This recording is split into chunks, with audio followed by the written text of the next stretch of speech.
physios, welcome to my YouTube channel Breathing Therapy. I am Neha and today discuss about a topic of the second part of relaxation. So आज का इस video हम relaxation technique को discuss करने वाले हैं. Last का जो वीडियो था उसमें हमने रिलैक्सेशन का इंट्रोडक्शन, रिलैक्सेशन का क्लासिफिकेशन एंड एम्स को ऑलरेडी डिस्कस कर रखा है. लिंक आपको डिस्क्रिप्शन में मिल जाएगा. तो रिलैक्सेशन होता क्या बेसिकली थोड़ा सा क्विक रिकैप समझ लेते हैं. रिलैक्सेशन एक टाइप की relatively free from tension means जहाँ पे हमारी मसल्स को बहुत कम एफर्ट लगाना पड़ रहा हो, हमारी मसल्स में मिनिमल कॉन्ट्रैक्शन हो रहा हो, क्योंकि हमारी बॉडी पे 24 आवर्स इंटू 7 डेज हमारी बॉडी पे ग्रेविटेशनल फोर्स पड़ता है, ग्रेविटी लगती है जो कि पुल कर रही होती है हमारी बॉडी को डाउनवर्ड. तो उस टाइम क्या होता है, हमारी जो मसल्स होती है, एंटी ग्रेविटी मसल्स होती है, वो हमारी बॉडी को मेंटेन करती है, उसके अगेंस्ट वर्क करती है. तो इसलिए पार्शियली कॉन्ट्रैक्शन हमेशा हमारी मसल्स पे होता रहता है, जिसकी वजह से हम मसल्स में हमारे स्ट्रेस जनरेट हो जाता है, फोर्स प्रोड्यूस होता है, टेंशन क्रिएट हो जाती है. तो उसको हम कम करने के लिए हम रिलैक्सेशन टेक्निक का यूज़ करते हैं. तो जो रिलैक्सेशन टेक्निक होती है वो 2 टाइप से होती है, जनरल एंड लोकल. तो जनरल रिलैक्सेशन एंड नेक्स्ट हम लास्ट में पढ़ेंगे लोकल रिलैक्सेशन के बारे में. ओके. तो जनरल रिलैक्सेशन होती है वो हमारी 4 टाइप से है. सपोर्ट देके हम जनरली हम रिलैक्स करा सकते हैं अपनी बॉडी को, कंफर्ट प्रोवाइड करा सकते हैं, रेस्टफुल एटमॉस्फेयर हो, जो भी जहाँ भी वो क्लाइंट है वो रेस्ट कर रहा है उसके सराउंडिंग एरिया का जो एटमॉस्फेयर है वो भी उसके अकॉर्डिंग होना चाहिए, रेस्टफुल होना चाहिए.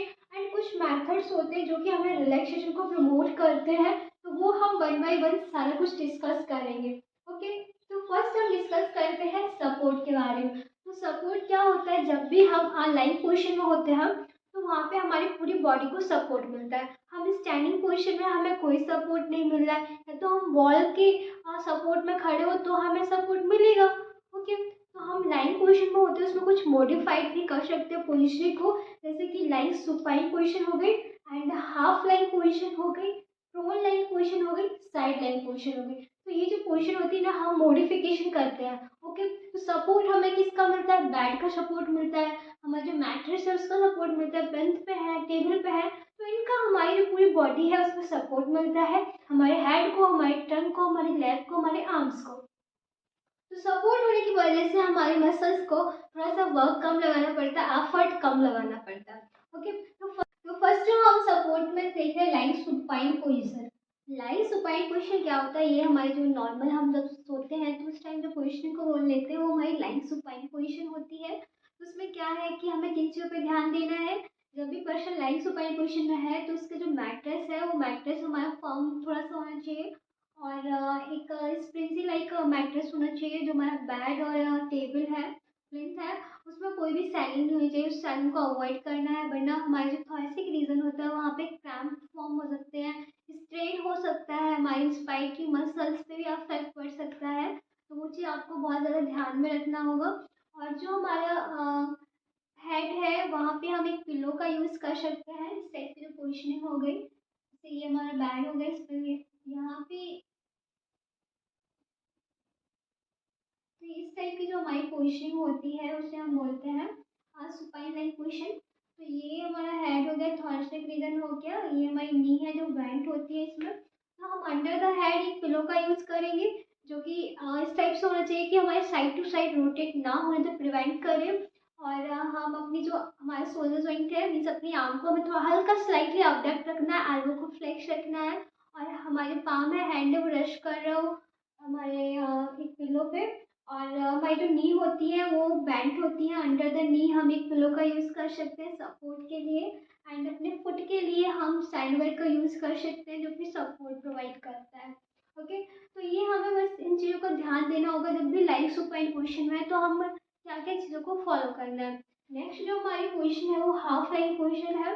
हाफ लाइन पोजिशन जो कि आप समझते होंगे, लास्ट का जो वीडियो था ड्राई पोजिशन उनमें हमने सारी पोजिशन को डिटेल में डिस्कस किया हुआ है. तो हाफ लाइन पोजीशन क्या होती है, कुछ पर्सन होते हैं वो इस टाइप की पोजीशन होती है. जो हमारा बैड होता है वो हमारा हल्का सा ऑब्लिक होता है, और जो हमारा लोअर एक्सट्रीमिटीज होती है वो हॉरिजॉन्टली होती है. तो इसमें क्या होता है, हमारे जो थॉरेसिक एरिया हो गया, एब्डोमिनल एरिया हो गया, और हमारा डायफ्राम हो गया, उस पर प्रेशर होता है बहुत कम, इस पोजिशन में रिड्यूस हो जाता है, और हमें ब्रीदिंग जो होती है हम इजीली ब्रीदिंग कर सकते हैं. इसलिए हम इस पोजिशन पोजीशन को लेते हैं। और इस पोजीशन को हम वैसे भी ले सकते हैं जैसे कि चेयर पे बैठते हैं, तो ये हमारी चेयर हो गई।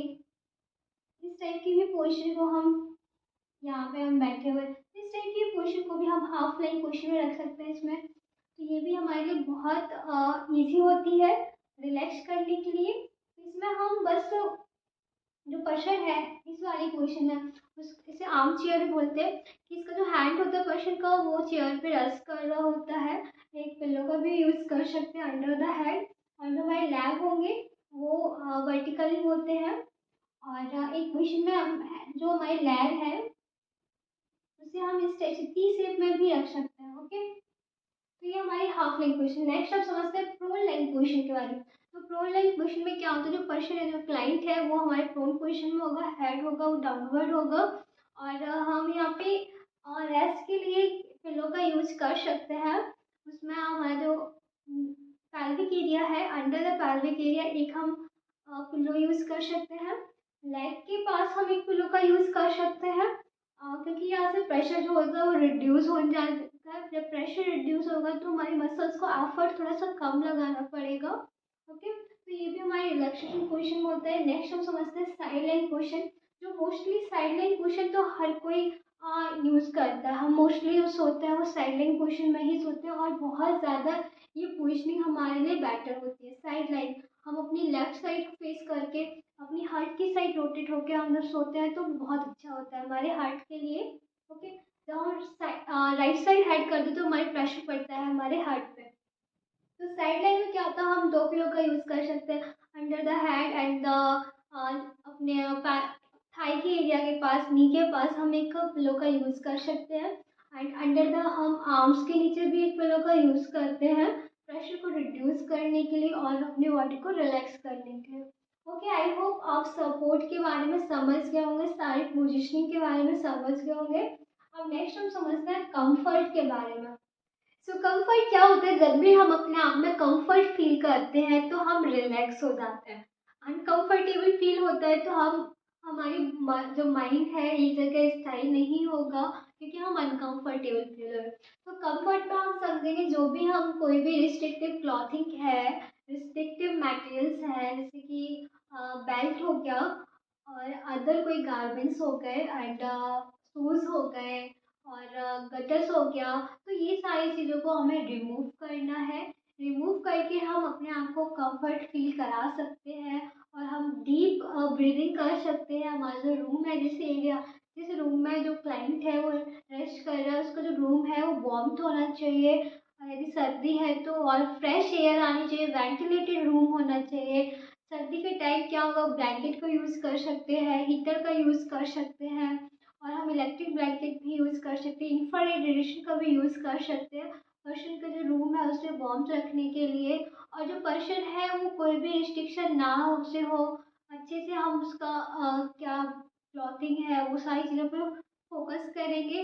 और एयर है वो फ्री एयर मिलनी चाहिए, फ्रेश एयर मिलनी चाहिए पर्सन को, तो जिससे कि वो अपने आप को कंफर्ट फील कर सके। तो यही होता है हमारे कंफर्ट में। अब नेक्स्ट हम समझते हैं रेस्टफुल एटमॉस्फेयर में।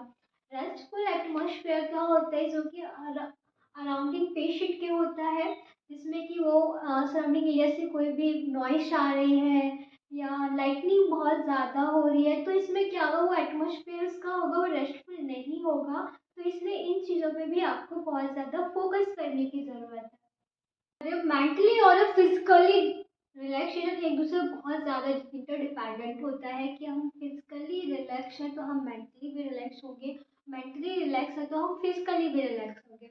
ओके, तो जो भी आपका ट्रेनिंग रूम है या हमारा ट्रीटमेंट रूम है, तो उसमें क्या होना है कि जो पेशेंट के अकॉर्डिंग होना चाहिए। जो भी एटमॉस्फेयर हो वहाँ का जो लाइटनिंग है वो बहुत लो पिस्ट की लाइट नहीं होनी चाहिए। ज़्यादा हमें बहुत ज़्यादा ब्राइट कलर का यूज़ नहीं करने से, रेड है येलो है तो ये क्या करते हैं, ये हमें बहुत ज़्यादा इरिटेट करते हैं। वहाँ का जो सराउंडिंग एरिया का जो भी नॉइजिंग है वो कम रखना चाहिए। कभी कभी क्या होता है, कुछ पर्सन ऐसे होते हैं जिन्हें नॉइजिंग बहुत ज़्यादा इरिटेट करता है और कुछ पर्सन ऐसे होते हैं जिन्हें बहुत ज़्यादा साइलेंस भी उन्हें डर लगता है, कि हम वो अकेला है उस रूम में पेशेंट और बहुत ज़्यादा साइलेंस है एरिया में, तो उसमें भी फियर रहता है। तो उन लोगों को हमें ये भी पता करना है कि जो पर्सन है किस टाइप के एरिया में अपने आप को कंफर्ट फील कर पा रहा है। तो यहाँ पे क्या होता है, कुछ लोगों को ऐसा होता है कि बहुत दूर ट्रैफिक का जो वो नॉइजिंग आ रही होती है, स्लो नॉइजिंग आ रही होती है, तो उन्हें वो पसंद आती है। तो इस चीज़ पर फोकस करना है, जो लाइटनिंग है बहुत लो होनी चाहिए। और वहाँ पे जो हमारा जो जो भी थेरेपिस्ट है, कि जो पेशेंट है उसे कॉन्फिडेंट लाना है, जिससे वो डर रहा है उसके बारे में उसे और अच्छे से समझाना है, और पेशेंट को थोड़ा सा मोटिवेट करना है। एनजाइटी में है पेशेंट, तो उसे वहाँ से एनजाइटी से रिलीव करना है, स्ट्रेस से रिलीव कराना है। तो ये हमारे कुछ हम जो हमारे कुछ वर्क होते हैं एज ए फिजियोथेरेपिस्ट। आप जब जाते हो पर्सन से मिलते हो, किसी भी क्लाइंट और पेशेंट से, तो आप अपना ड्रेसअप खुद से पहले वेल मेंटेन होना चाहिए।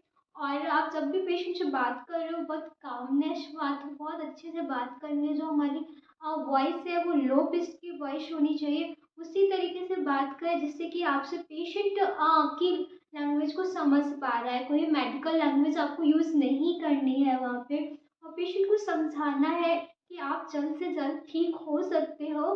तो आपका काम है उसे मोटिवेट करना, उसे जो भी डर है, जितने भी सारे फियर्स है, उससे बाहर निकालना पेशेंट को। और आपको ये भी उन्हें एक्सप्लेन कराना है, अपने प्रोसीजर को समझाना है, और आपको ये भी सिखाना है कि आप बहुत जल्द से जल्द ठीक हो सकते हैं, आपकी क्वालिटी ऑफ द लाइफ है बहुत जल्द इम्प्रूव हो सकती है। तो ये सारी चीज़ें भी आपके रेस्टफुल एटमॉस्फेयर में आती है। मीन्स आपको पेशेंट से बताना है कि आपको इतना भी हमसे एक्सपेक्टेशन नहीं रखनी है कि आपको बहुत जल्दी आप जो भी हम ट्रीटमेंट दे रहे हैं उसका बहुत जल्दी आपको रिजल्ट मिल जाए। क्योंकि पेशेंट होते हैं जो भी ऐसे हम लोग हैं, क्या होता है कि हम जब भी कोई मेडिसिन लेने गए, कोई भी हमें डिजीज़ हुई, हमने मेडिसिन ली और हमें 2-4 दिन बाद आराम मिलने लगता है, तो हम क्या करते हैं उस मेडिसिन को फिर हम दिन में 2 बार लेनी थी, हम दिन में 1 बार लेने लगे। फिर धीरे क्या करते हैं हम भूल जाते हैं, क्योंकि हमें उसकी ज़रूरत नहीं पड़ती है। तो ऐसा ही होता है पेशेंट के साथ भी। जब आप थेरेपी देने जाते हो, पेशेंट को बहुत ज़्यादा एक्सपेक्टेशन होती है आपसे, उसे लगता है मैं जल्दी से जल्द ठीक हो जाऊँगा। कुछ बहुत कम होता है, ऐसा बहुत रेयरली केस होते हैं जिनमें बहुत फास्ट आपको रिजल्ट मिल जाए। आपको समझाना है पेशेंट को कि आप बहुत ग्रेजुअली धीरे-धीरे सही होंगे। आप ऐसा मत सोचना कि आपको आज मैंने थेरेपी दी और आप कल अगले दिन ठीक हो गए, ऐसा नहीं है। ये भी चीज़ समझानी है आपको पेशेंट को। और जब पेशेंट धीरे-धीरे ठीक होने लगता है, तो पेशेंट को आपको बताना है कि आपको जो भी हमने एक्सरसाइज़ बोली है, ब्रीदिंग की एक्सरसाइज़, मीन्स ब्रीदिंग लेना है, ब्रीदिंग करना है, और रिदमिकली आपको एक्सरसाइज़ करनी है, दिन में 2 बार, दिन में 4 बार सेट फॉर्म कर दें, तो वो आपको प्रॉपर फॉलो करने हैं। वो प्रॉपर फॉलो करोगे तो आप बहुत जल्द से जल्द ठीक हो सकते हैं। तो ये हमारा होता है रेस्टफुल एटमॉस्फेयर के बारे में। नेक्स्ट हम समझते हैं additional methods of promoting relaxation. क्या क्या मेथड्स ऐसे हैं जिनसे हम और जल्दी से रिलैक्सेशन टेक्निक, जो रिलैक्सेशन फील हो कराना है पर्सन को, उसे हम प्रमोट करा सकें। फर्स्ट है consciousness of breathing, progressive relaxation, contrast method, physiological relaxation, and then is passive movements. तो स्टार्ट करते हैं कॉन्शियसनेस ऑफ ब्रीदिंग के बारे में। सो कॉन्शियसनेस ऑफ ब्रीदिंग में क्या होता है कि जब भी हम थोड़ा सा स्ट्रेस में होते हैं, टेंशन में होते हैं, तो हम क्या करते हैं, हम एक ऐसी एरिया को सिलेक्ट करते हैं जहाँ पे कोई भी नॉइजिंग ना हो, एक कंफर्टेबल एरिया को हम सिलेक्ट करते हैं। तो वहाँ पे जाके हम शांत होकर क्वाइटली हम वहाँ पे सिट हो जाते हैं, और सोचते हैं कि रिलैक्स होने की कोशिश करते हैं। बट उस टाइम हमारा जो माइंड होता है बहुत ज़्यादा एक्टिव होता है, तो वहाँ पे बार बार हमारे फिजिकली स्ट्रेस या मेंटली स्ट्रेस क्रिएट होता रहता है। तो उस कंडीशंस में आपको क्या करना है कि लाइक ऐसे कोई भी हो सकता है, हमारी फैमिली मेम्बर्स भी हो सकते हैं, हम लोग हो सकते हैं, हमारी फैमिली मेम्बर्स को स्ट्रेस रहता है, टेंशन रहती है, ये अभी रेंट देना है, बच्चों को पढ़ाना है, ये करना है, वो। तो हमारे पेरेंट्स को भी स्ट्रेस रहता है, और एज ए स्टूडेंट हमको क्या होता है, हमारे रिजल्ट को लेके, हमारे एग्जाम को लेके। तो उस टाइम आपको क्या करना है, हमारी ब्रीदिंग पे कॉन्शियस करना है।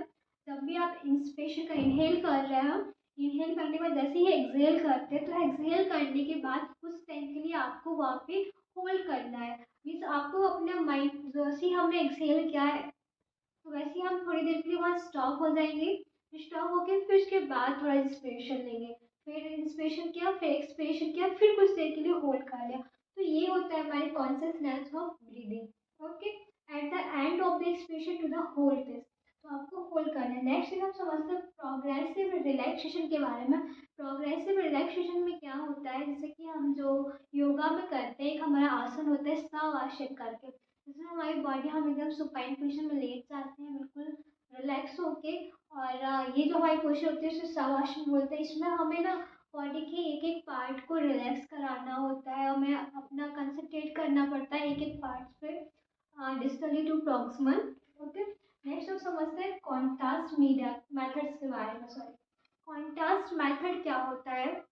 कॉन्ट्रास्ट मेथड क्या होता है कि जो पर्सन होता है उसे बहुत ज़्यादा डिफिकल्टी होती है अप्रिशिएट करना कि sensation of the relaxation. Relaxation के उसे सेंसेशन जो होते हैं वो फील नहीं होते, उसे कुछ भी पता नहीं होता कि वो अपनी मसल्स के टेंशन को कैसे रिलैक्स कर सके। तो ये चीज़ हमें सिखानी होती है, पर्सन को हमें बताना होता है कॉन्ट्रास्ट होता क्या है। Contrast between to the muscles contraction, maximal contraction and to the degree of the relaxation. Means जो कॉन्ट्रास्ट होता है वो हमारा जो मसल्स का मैक्सिमम कॉन्ट्रैक्शन होता है उसके बाद के जो बीच का टाइम हो गया वो हमारा कॉन्ट्रास्ट होगा। फिर जो degree of relaxation, degree of relaxation और स्ट्रॉन्गली कॉन्ट्रैक्शन के बीच का जो पार्ट होता है उसे हम बोलते हैं कॉन्ट्रास्ट। ओके, तो हमें यही सिखाना होता है कि पर्सन को कि वो अपनी मसल्स के टेंशन को कैसे रिलैक्स कर सकता है। तो फर्स्ट हम क्या करेंगे, पर्सन को बताएंगे इसके बारे में और पर्सन से कहेंगे कि आपको अपनी जो स्पेसिफिक कुछ या ग्रुप ऑफ द मसल्स उनको उनमें बहुत ज़्यादा स्ट्रॉन्गली टेंशन को क्रिएट करना है। जैसे सपोज करते हैं हमने लेफ्ट हैंड में बोला पर्सन को कि लेफ्ट हैंड में आपको बहुत स्ट्रॉन्गली टेंशन क्रिएट करनी है। टेंशन क्रिएट कैसे करें, बहुत फास्ट कॉन्ट्रैक्शन होगा, तो हमने बोला लेफ्ट हैंड में कॉन्ट्रैक्शन करना है टेंशन क्रिएट, तो उसने बहुत स्ट्रॉन्गली कॉन्ट्रैक्शन किया, तो हमने स्ट्रॉन्गली कॉन्ट्रैक्शन किया तो हमारे थोड़ा सा फेस पे एक्सप्रेशन दिखे होंगे। ओके, तो इसमें फेशियल एक्सप्रेशन भी दिख जाते हैं कि हाँ उसने स्ट्रॉन्गली कॉन्ट्रैक्शन किया है या नहीं। कुछ देर के लिए पर्सन से बोलना आपको होल्ड रखना है सेम इस कॉन्ट्रैक्शन जब तक रखना है जब तक कि थोड़ा बहुत पर्सन जो है वो टायर्ड ना हो जाए, फटीग ना हो जाए मसल्स उसकी। थोड़ी देर हमने होल्ड करके रखा, फिर पर्सन से बोलना है अब आपको रिलैक्स करना है, उसने रिलैक्स कर दिया। यही चीज़ें आपको उस पर्सन को रिपीट करना है, या अपने हेड के लिए, ट्रंक के लिए, लेग के लिए, अपने हैंड के लिए हम अप्लाई कर सकते हैं। ये हमारा होना चाहिए proximally, sorry distal to proximal होना चाहिए। डिस्टली पहले हम बहुत फास्ट कॉन्टैक्ट करेंगे, फिर धीरे-धीरे हम अपने सॉरी डिस्टली हम बहुत फास्ट कॉन्टैक्ट करेंगे, फिर धीरे-धीरे हमारा प्रॉक्सिमल होगा। ओके, तो ये हमारा जो प्रोसेस होना है, जैसे कि धीरे-धीरे क्या होगा जब पर्सन फटीग हो जाएगा तो उसमें मसल्स का जो उसका मसल का जो पर्पस होता है वो कंप्लीट हो जाएगा, तो पर्सन अपने आप ही थोड़ा रिलैक्स होने लगेगा। ये 2-4 बार ट्राई करेगा, उसका मसल्स टायर्ड हो जाएगी, फटीग हो जाएगी और पर्सन है उसे नींद आ जाएगी और वो सो जाएगा, रिलैक्स हो जाएगा। जब नेक्स्ट डे जब वो जागता है उसे खुद से जागना नेचुरली उसकी जब भी 6 एएम या 7 एएम जब भी वो जागता है उसे नेचुरली आपको जगाना है। आपको उसमें कुछ नहीं करना है, पर्सन जागेगा, अपना डेली एक्टिविटीज़ करेगा, क्लॉथिंग करेगा एंड वाटरिंग जो पानी-वानी पीना है, तो ये सारी प्रोसेस करेगा। और पेशेंट जो भी है उसे बोलना आपको सारी चीज़ें बहुत ईज़िली करनी है, आराम से करनी है, बहुत फास्ट होके एंड हरी बहुत ज़्यादा पर्सन को बहुत फास्टली मूव नहीं करना है, धीरे-धीरे करना है। तो ऐसे क्या होगा पर्सन सीख जाएगा कि हमें अपनी मसल्स को रिलैक्स कैसे रखना है। तो यही हमारे कॉन्टास्ट मेथड्स में है डीना गार्डनर की बुक में कि आपको कैसे सिखाना कैसे है कि आप अपनी मसल्स को रिलैक्स कर सको। ओके, अब हम नेक्स्ट समझेंगे फिजियोलॉजिकल रिलैक्सेशन के बारे में। सो फिजियोलॉजिकल रिलैक्सेशन क्या होता है? फिजियोलॉजिकल रिलैक्सेशन मीन्स हमारी पूरी बॉडी का रिलैक्स होना। ओके, ये हमारे बेस्ड होता है फिजियोलॉजिकल प्रिंसिपल्स के अकॉर्डिंग। तो उसमें क्या होता है कि हमें जो पर्सन है उसके उसे हमें रिलैक्स कराना है, उसकी बॉडी को रिलैक्स कराना है, तो हमें पर्सन से बोलना इंस्ट्रक्शन देना है कि आपको अपनी बॉडी को रिलैक्स करना है। वो भी कैसे कि हमने एक पोजीशन दी, उसमें हमने बोला कि अपनी फिंगर्स हैं जो उन्हें आपको सबसे पहले फ्लेक्शन मूवमेंट्स में लेना, बहुत ज़्यादा फ्लेक्शन मूवमेंट्स में लेके जाना है, कॉन्टेक्ट कराना है। फिर आपने बोला थोड़ा सा स्टॉप करना है, स्टॉप किया, हमने ऐसे स्टॉप किया तो उसमें बोलना है कि आपको फील करना है कि आपकी जो फिंगर है उससे थोड़ा सा टेंशन जो है वो कम हुआ, हमारी फिंगर फ्लैक्स है, आपको पूरा फील करना है। फिर उसका बोलना है कि आपको स्ट्रेट कर देनी है फिंगर, तो ये क्या होगा, रिलैक्स फील होगा। तो पहले मैक्सिमम कॉन्टेक्शन किया, फिर हमने स्टॉप कर दिया, स्टॉप करने में आपको फील करना है कि हमें क्या पोजिशन है और हम क्या यहाँ पे फील कर रहे हैं, फिर उसके बाद बोलना है कि आपको छोड़ देना है। ऐसे हम अपनी पूरी बॉडी को फिजियोलॉजिकल अपनी शोल्डर जॉइंट को, हेड को, नेक को, एल्बो जॉइंट को, हिप जॉइंट को, नी को, एंकल जॉइंट को, ट्रंक को, ऐसे करके हम रिलैक्स कर सकते हैं। सपोज हमने क्या शोल्डर जॉइंट का रिलैक्सेशन कराना है, तो शोल्डर जॉइंट का रिलैक्सेशन कराने के लिए आपको बोलना है कि आप स्ट्रेट करो शोल्डर जॉइंट को, हमने स्ट्रेट किया, आप देख सकते हैं। ऐसे भी कर सकते हैं, ऐसे तो थोड़ा सा एफर्ट ज़्यादा लगेगा। लाइन पोजीशन में होंगे जो पर्सन है वो लाइन पोजीशन में तो ऐसे करेगा, लाइन पोजीशन किया तो उसमें थोड़ा सा क्या करेगा, क्वेश्चन क्रिएट करना है और स्ट्रेट करना है शोल्डर जॉइंट को, स्ट्रेट किया। और उसमें क्या है कि हमारे जो हैंड है वो डाउनवर्ड जाना चाहिए और ईयर्स के लेवल्स के बीच में थोड़ा सा स्पेस क्रिएट होना चाहिए। अब बोल दिया स्टॉप, स्टॉप बोला, पर्सन से बोलना है टाइम से कि आपको फील करना है कि जो हमारा शोल्डर है वो डाउनवर्ड जा रहा है और फील करना है कि ईयर्स के और शोल्डर के बीच में डिस्टेंस क्रिएट हुआ है, तो इस टाइप से फील कराना है एंड उसका छोड़ देना है तो रिलैक्स होता है। ऐसे ही एल्बो, एल्बो को हमें स्ट्रेट करना है, स्ट्रेट करना है एल्बो को, तो हमें फील कराना है पर्सन को कि यहाँ पे हमारी जो एल्बो जॉइंट है वो स्ट्रेट हो गई है। और स्टॉप बोलना है, स्टॉप बोला पर्सन से बोलना है कि आपको फील करना है कि हमारी आर्म है और एल्बो एक ही अलाइन में है, तो पर्सन फील करेगा उसके बाद छोड़ देगा, तो ये हमारी रिलैक्स। ऐसे करके हम अपनी पूरी बॉडी को रिलैक्स करा सकते हैं शवासन में। ओके, अब हम समझते हैं नेक्स्ट पैसिव मूवमेंट्स के बारे में। तो पैशिव मूवमेंट्स भी हम आपको डिटेल में डिस्कस करा चुके हैं लास्ट के जो वीडियोस थे। तो पैशिव मूवमेंट्स में भी जो पर्सन होता है वो रिदमिकली बहुत ज़्यादा रिलैक्स फील करता है, रिदमिकली मूवमेंट्स होते हैं उसमें। तो हम उसमें पर्सन को जो भी थेरेपिस्ट होता है वो पर्सन को मूवमेंट्स कराता है, लाइक फ्लेक्शन और एक्सटेंशन, हमारे हैंड का, हमारे लेग का, हिप जॉइंट का, आर्म्स का, शोल्डर जॉइंट का। तो ये सारे मूवमेंट्स कराने होते हैं, फ्लेक्शन एंड एक्सटेंशन के मूवमेंट्स को कराना होता है फिंगर्स पे, रिस्ट जॉइंट पे। तो इसमें पर्सन होता है वो रिलैक्स फील करता है। हम मसाज भी दे सकते हैं जनरल रिलैक्सेशन के लिए भी और लोकल रिलैक्सेशन के लिए भी। और इसमें क्या होता है, पर्सन को मूवमेंट्स कराने के बाद जब भी आप पेशेंट को मूवमेंट्स करा रहे हो तो वो जो बहुत ज़्यादा ईजी होता है कराना और बहुत ज़्यादा रिलैक्स होता है। लाइक टाइमिंग मूवमेंट्स के लिए बहुत ज़्यादा रिलैक्स फील कराता है। कोई भी अस्थमैटिक कंडीशन का पेशेंट होता है तो उसके लिए भी बहुत ज़्यादा ही रिलैक्स पोजिशन होता है, रिलैक्सेशन प्रोवाइड करता है। ओके, तो आई होप आप जनरल रिलैक्सेशन के बारे में समझ गए होंगे, जिसमें support, comfort, restful atmosphere, additional methods of promoting relaxation के बारे में हमने समझा।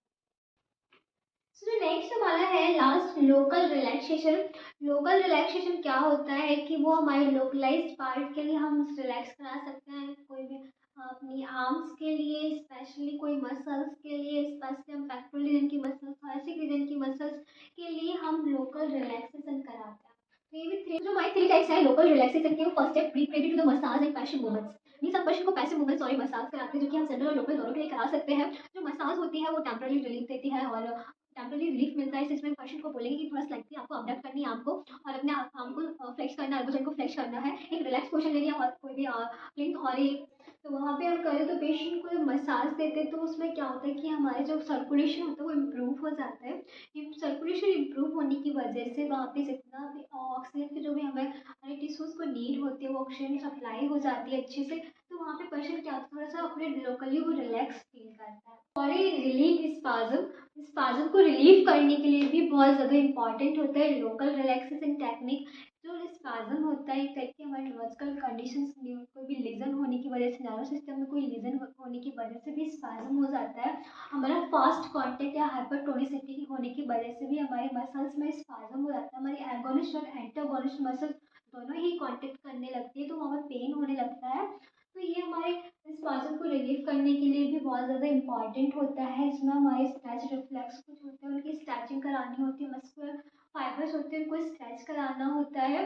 नेक्स्ट हम समझते हैं in preventing and combating adaptive shortening. क्या होते हैं, कुछ हमारे फाइबर्स हो जाते हैं उनकी हाइपरटोनिसिटी होने की वजह से, मीन्स उनके मसल्स का टोन है, मसल्स का कॉन्ट्रेक्शन है बहुत ज़्यादा बढ़ जाता है, हाइपरटोनिसिटी हो जाती है। तो उसमें हमारे जो फाइबर्स होते हैं उनकी अडैप्टिव शॉर्टनिंग होने लगती है। ओके, जहाँ हम रिलैक्स पे होते हैं तो हमारे जो फाइबर्स के लेंथ वो होती है वो डिक्रीज हो जाती है, शॉर्ट हो जाती है। पर कभी कभी क्या होता है, हाइपरटोनिसिटी हो जाती है। तो जो हमारा रिलैक्सेशन टेक्निक होती है, रिलैक्सेशन टेक्निक में क्या होता है कि हमारे जो मसल्स है उसे रिलैक्स कराना होता है, उसके कॉन्ट्रेक्शन को हमें थोड़ा थोड़ा स्लो डाउन करना होता है, जिससे कि एडेप्टिव शॉर्टनिंग है वो प्रिवेंट करी जा सके। ओके, तो आई होप आप लोकल रिलैक्सेशन को भी समझ गए होंगे। तो आज हमने समझा जनरल रिलैक्सेशन और लोकल रिलैक्सेशन के बारे में। ये हमने डीना गार्डनर बुक से लिया हुआ है, तो आप वहाँ से जाके नोट्स प्रिपेयर कर सकते हैं। और वीडियो आपके लिए हेल्पफुल रहा हो तो प्लीज़ वीडियो को लाइक करें, हमारे चैनल को सब्सक्राइब करें, बेल आइकन को भी प्रेस कर दें, जिससे कि सारे वीडियोस के नोटिफिकेशन आप तक पहुँचते हैं। Thank you so much and keep supporting me.